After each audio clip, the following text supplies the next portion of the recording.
This is one of those interview questions that sounds easy but separates beginners from people who've really used Python. What are Python's key data types, and how do you use them in data science? Now, the interviewer doesn't just want you to list data types, they want to see you understand when to use each one. Here's a clear, structured way to answer. Python gives you 5 core data types that power almost every data science task. Numeric types, integers and floats, are for calculations. If you're summing up sales revenue or finding the average rating of a product, you're using numerics. Sequences, lists, tuples, and strings hold ordered data. Imagine a list of daily temperatures, or a string storing customer feedback. That's a sequence in action. Mappings, dictionaries, store key-value pairs. Think of them like labeled storage boxes, user IDs mapped to purchase totals, or product names mapped to prices. Sets hold only unique items. If you want to find all distinct countries your customers are from, a set gives you that instantly.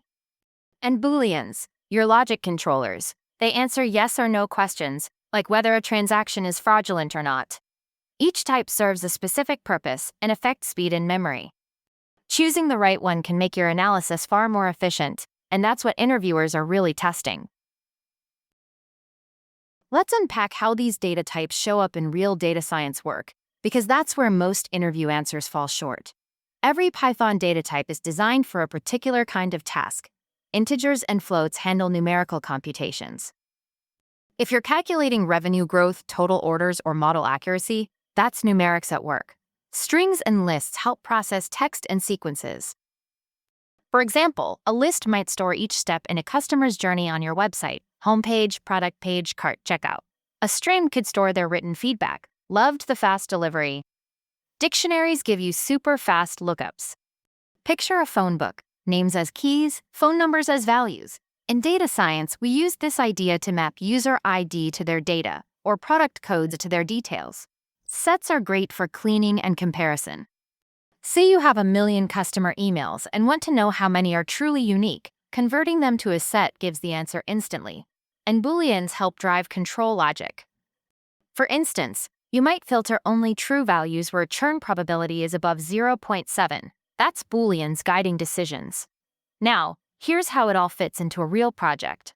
In an e-commerce analytics pipeline, we used floats to calculate conversion rates and revenue, dictionaries for user profiles and product catalogs, lists for time series clickstream data, sets to find unique visitors, and booleans to flag returning customers. That combination reduced processing time by nearly 40% and made queries 3 times faster in production. Here's how you can phrase it in your interview. In my Turn project, I used dictionaries to map user IDs to features, lists to track user actions in order, and sets to remove duplicate transactions. Choosing the right type reduced runtime by 40%. That kind of example proves you understand not just Python, but how to think in data structures, which is what truly sets apart great data scientists in interviews.